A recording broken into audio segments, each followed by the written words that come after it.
꼭 구독과 좋아요 눌러주세요. 대한민국은 이상한 나라입니다. 책임과 의무를 말할 때는 늘 남자를 가장 앞줄에 세웁니다. 하지만 혜택과 보호를 말할 때는 언제나 남자를 가장 마지막 줄로 밀어냅니다. 이 모순된 구조는 어느 순간 자연스러운 것처럼 굳어졌고 많은 남성들은 이를 당연한 현실로 받아들이게 되었습니다. 그러나 질문해야 합니다.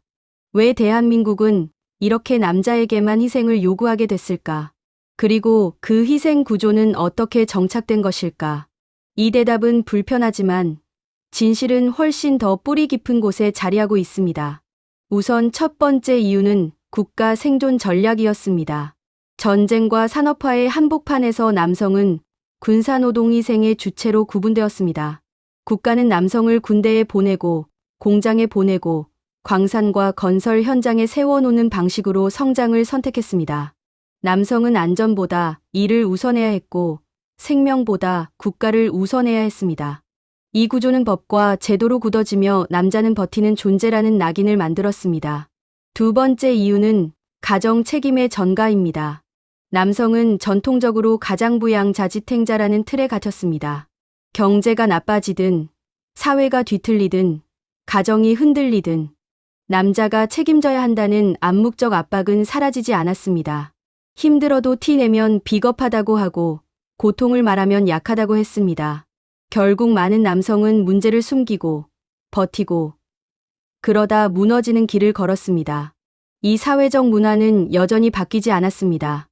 세 번째 이유는 정치적 무관심에 대한 벌입니다. 남성들은 자신의 문제를 말하는 데 익숙하지 않았고 불만을 조직적으로 표현하지 않았습니다. 침묵은 강함의 상징처럼 여겨졌습니다. 그러나 그 침묵이 쌓인 결과는 뼈아픕니다.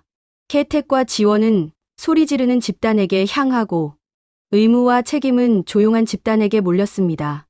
남성이 침묵한 대가로 남성에게 가장 무거운 의무가 돌아왔습니다. 네 번째 이유는 희생의 자동화입니다. 남성은 군대를 가고 남성은 위험한 일을 하고 남성은 야근하고 남성은 가장이 되고 남성은 책임지고 남성은 정신적으로 무너져도 버티고 남성은 죽음마저 선택해도 사회는 크게 놀라지 않습니다. 이 기계적인 희생 구조는 마치 한국 사회에 숨겨진 기본값처럼 작동하고 있습니다. 다섯 번째 이유는 남성 복지의 부재입니다.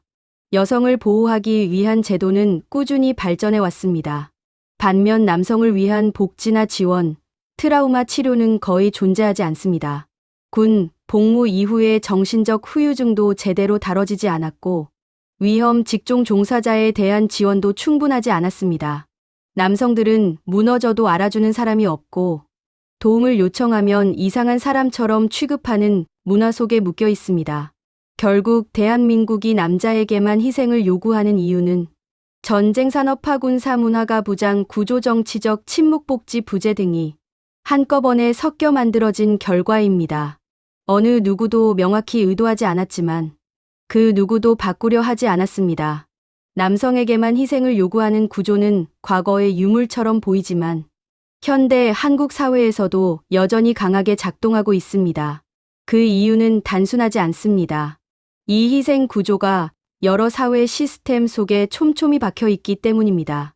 첫 번째 이유는 군 복무의 지속적 존재입니다. 다른 의무는 제비 뽑기나 선발 같은 방식으로 분배되지만 군대는 오직 남자에게만 적용됩니다.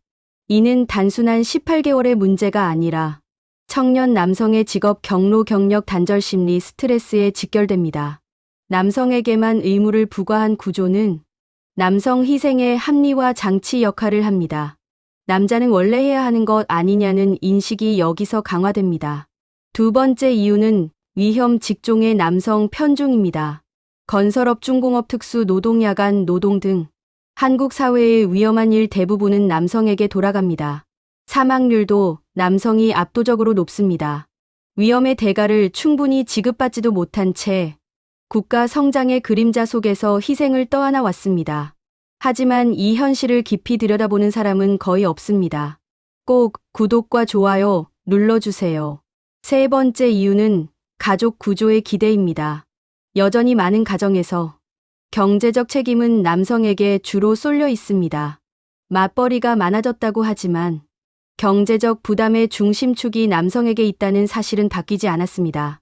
대출, 집, 교육비, 생활비의 압박은 남성에게 더 강하게 작용합니다. 남자는 돈을 못 벌면 무능하다고 하고 힘들다고 말하면 무책임하다고 합니다. 이 심리적 압박은 과거보다 더 심해졌습니다.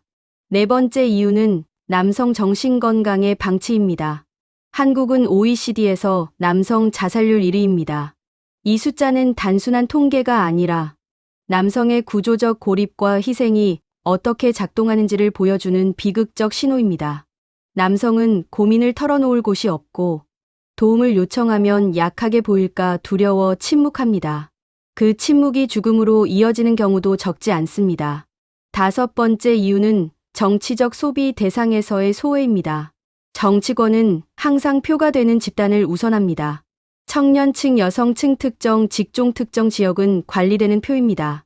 하지만 남성은 큰 목소리를 내지 않고 조직화도 약합니다. 정치권 입장에서 남성은 관리할 필요가 없는 집단입니다. 그래서 남성 문제가 정책으로 다뤄지는 일은 거의 없습니다. 그 결과 불평등과 희생은 계속 이어집니다. 여섯 번째 이유는 사회적 인식의 왜곡입니다. 남성이 힘들다고 말하면 불편해하는 사람이 많습니다. 남자가 왜 그래? 남자니까 참아야지. 이 말들은 여전히 남성의 입을 막습니다. 그 침묵이 남성을 더 위험한 지점으로 내몰고 있습니다.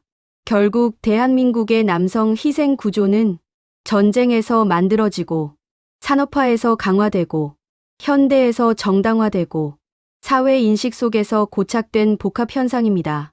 남성은 강해서 희생한 게 아닙니다. 희생을 강요당하면서 강한 척하도록 학습된 것입니다. 대한민국이 진짜 선진국이 되고 싶다면 이제는 남성에게만 의무와 희생을 떠넘기던 구조를 돌아봐야 합니다. 침묵하는 사람에게 더 많은 부담을 지우는 사회는 결코 오래 버티지 못합니다.